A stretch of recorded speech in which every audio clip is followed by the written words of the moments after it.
欢迎来到巴巴娱乐呀频道，请订阅频道，所以大家不要错过当天最热门的新闻。我们今天的时事通讯包括以下内容：欢迎来到巴巴娱乐呀频道，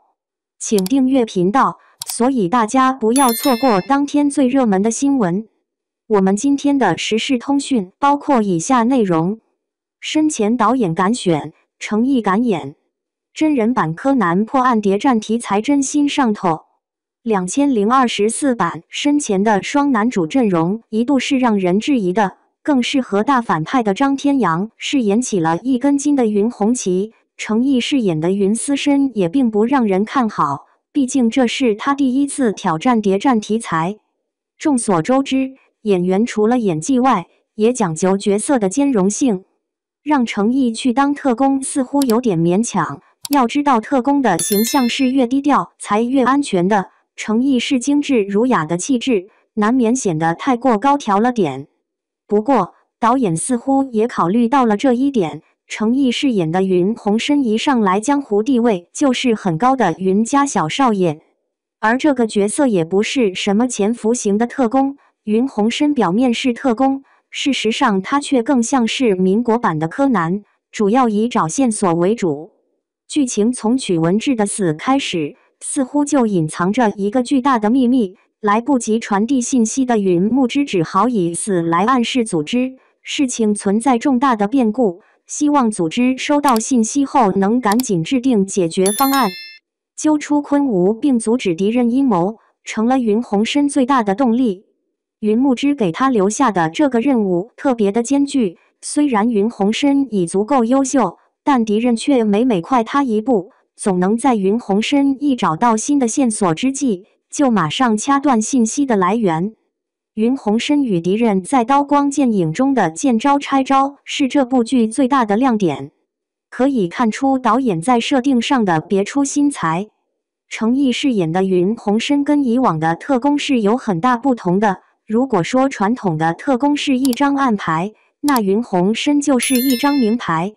云红申是不按套路出牌的，他不需要像传统的特工需要遮遮掩掩潜伏，毕竟他是云家小少爷，怎么说也是有头有脸的人物，所以当他想潜入军统时，是光明正大的潜入的，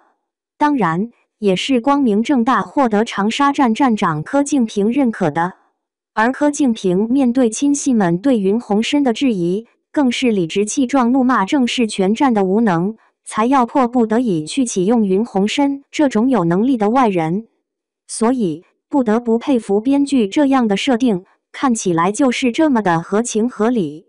谁说卧底就一定不能曝光？云红申这样的潜伏，新奇却也好看。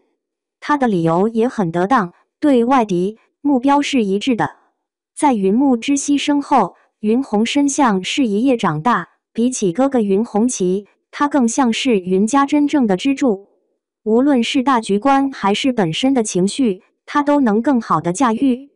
在奶奶惨遭毒手后，云红旗悲伤的昏天暗地，好久都没能恢复过来。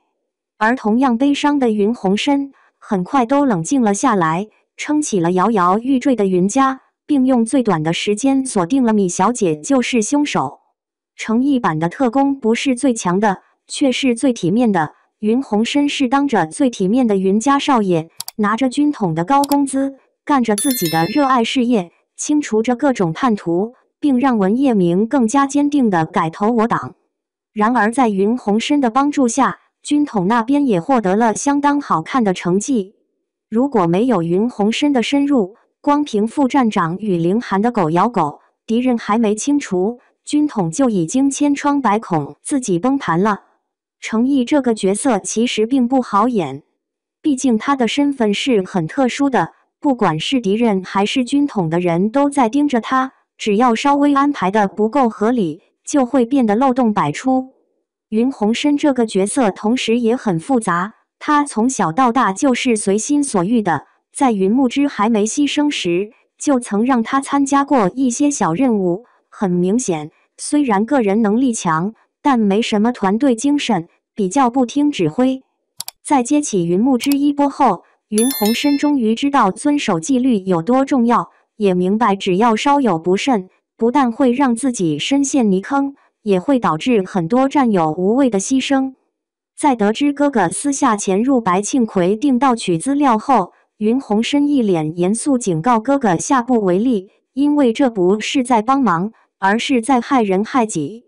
说的云鸿奇是一愣一愣的，不知情还以为云鸿深才是哥哥。在与敌人的较量中，云鸿深并不像以往神剧中无敌的设定模式，他更像个普通人，通过摸石头过河的方式不断前进，最终慢慢找到他想要的线索。他像柯南一样有着严谨的智慧，也像柯南一样为正义而战。诚意把云鸿深这个真人版柯南演绎出了独有的魅力，确实让人回味无穷。